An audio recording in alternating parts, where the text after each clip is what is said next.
Yeah, as he said, I'm a stand-up virgin. One of the best. So I was with this girl recently, and she wanted drugs, but I gave her breast implants. I thought she said Percocet. Anyway, I went into a bar, and recently I've been unlucky with men. I've been living gay sect to gay sect, barely with gay sects to rub together. But so I saw this woman who was breathtaking across the bar, and I went up to her, and I said, we started chatting, and I said, can I have your number? And she said, no, I'm far too old for you. I said, you're far too pretty for me too, and if you won't give me your number, just give me your home address then. So I can send you a letter because you're too old for a text. And she said, no, she wouldn't give me her home address, but if I bought her a drink, she'd listen to anything I put in a letter. So I bought her the cheapest drink on the menu, and I realized I'd only ever written one letter before, and it was in year 7 as an exercise where we had to send a company a letter with an idea for them to implement. I told her about how, at the time, before it happened, Google Maps should add a feature where you can see the real road and the real directions.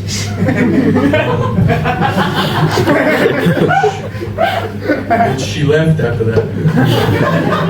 But I mean, since she didn't give me her home address, I took it upon myself, and I went home after her to her house as well. And I bookmarked it on my own Maps app that I built,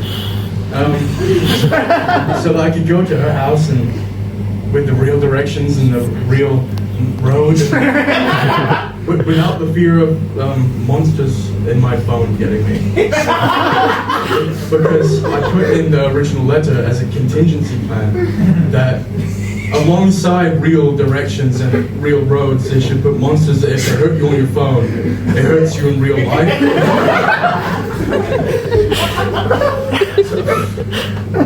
I don't remember what's next.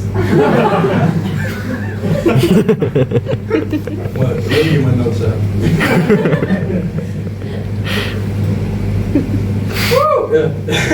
Yeah, I mean, between that, building that app, and social media, I've been on my phone way too much recently. The other day I was going to take a shower, and I was like, hey, Grok, take my clothes off.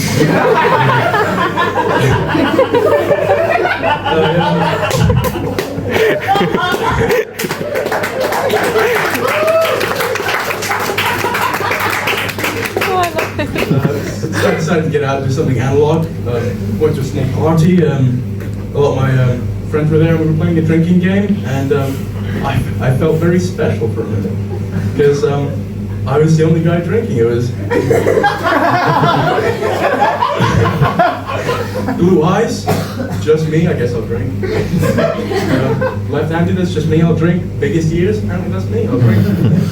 Biggest feet, that's me too. I'll drink. Tallest in the room, that's me. Longest hair, and this was before my buzz cut with a 300 guard. So I had to drink. And all the boys in the room drink. You guys finally snuck one in, but we get to a question that's least likely to become famous, right? And I see a jokester friend of mine go for a drink, and I'm like, put that down. We're all having a fun moment here because I'm the only guy in the room drinking. So like, you don't need to ruin it. I'll drink. I've decided I'm not going to do anything ever again, so I'm not getting famous. And yeah, everybody sort of just looked at me, and I was like, it's me again, guys. Next question. And next question comes up, and it's most likely to be famous. And I thought, but I mean, I don't know where I'm going to be in the future. Friends now who are in completely different places to me. I mean, I've got a friend, and I was talking to his wife recently. He was a school friend of mine, and they recently became parents. And I said to her, how are the twins? And she said, I've just got the one son, you know. And I said, I know, I meant your breasts. I've got a good contact for plastic surgery breast-wise. Where am I? Where am I? I mean, it's crazy to think this guy as a kid, because I just work in a cafe. I was in there the other day, a guy comes in, he asks for a can of Coke, and I go to the fridge and I see they've all got things on them. It says my bae, my gal, he's none of these things. And I get to my soulmate. And I think, I mean, it's a reach, but like, maybe. So I give him the can, and he says, what are you trying to say? I'm gay? Because I'm not. And I say, I'm sorry, I thought you were gay. Well, what can I do to make it up to you? And he says, you gotta eat the hard stuff. No, you wouldn't. You gotta eat special gummy bears. And I say, yes. And I gave him breast implants. But it's, I actually did though, a gummy bear. And it's not because gummy bears have the breasts and the feet, little breasts and little feet. It's because it's a silicone gel that feels like a gummy bear. As opposed to the hard stuff, the regular like silicone ones, like the bolt-on hard ones, you know? It's more like a gummy bear. Anyway, that guy died recently. He was found in an alleyway with an empty bottle of pills in his hand, and last app open on his phone was Google Maps. So,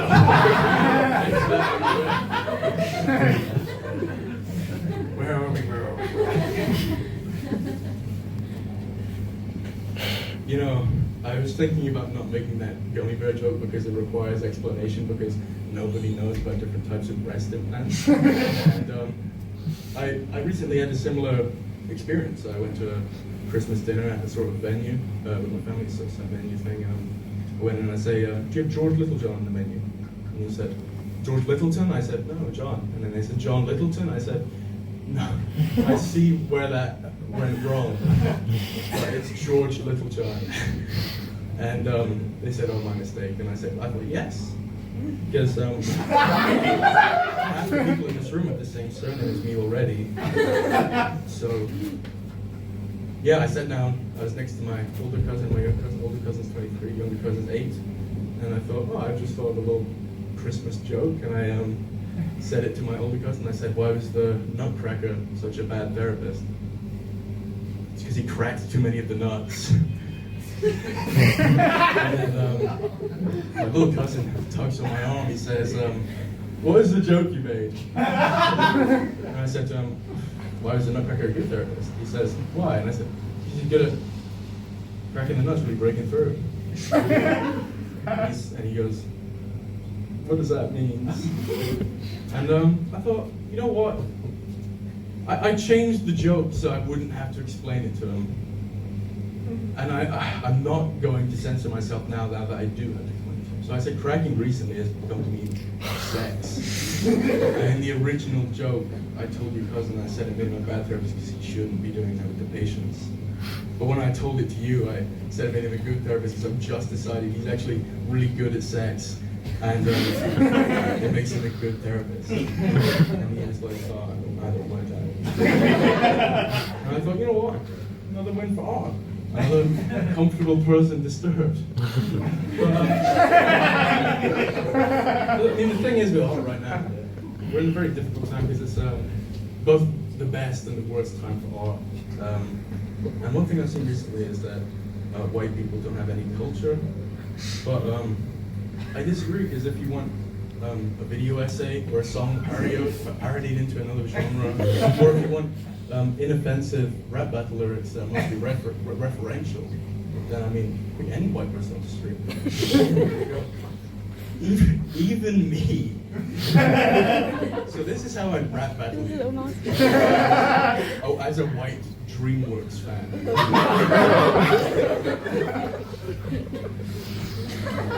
I know how to train a dragon.